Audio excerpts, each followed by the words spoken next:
Bahawalpur police ने गैरत के नाम पर 27 साला खातून को कत्ल करने वाले वालिद, भाई और शौहर को गिरफ्तार कर लिया है। कायमपुर की हुदूद में गिरफ्तार मुल्जिमान ने 3 रोज कबल गैरत के नाम पर 27 साला खातून को कत्ल कर दिया था। डीपीओ के मुताबिक मुल्जिमान ने तिब्बी मौत जाहिर करके खातून की मैयत दफनाने की कोशिश की थी।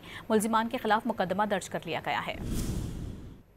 बहावलपुर पुलिस ने गैरत के नाम पर 27 साला खातून को कत्ल करने वाले वालिद, भाई और शौहर को गिरफ्तार कर लिया है। कायमपुर की हुदूद में गिरफ्तार मुल्जिमान ने 3 रोज कबल गैरत के नाम पर 27 साला खातून को कत्ल कर दिया था।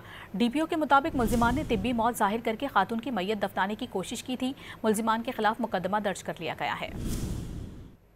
बहावलपुर पुलिस ने गैरत के नाम पर 27 साला खातून को कत्ल करने वाले वालिद, भाई और शौहर को गिरफ्तार कर लिया है। कायमपुर की हुदूद में गिरफ्तार मुल्जिमान ने 3 रोज कबल गैरत के नाम पर 27 साला खातून को कत्ल कर दिया था। डीपीओ के मुताबिक मुल्जिमान ने तिब्बी मौत जाहिर करके खातून की मैयत दफनाने की कोशिश की थी। मुल्जिमान के खिलाफ मुकदमा दर्ज कर लिया गया है।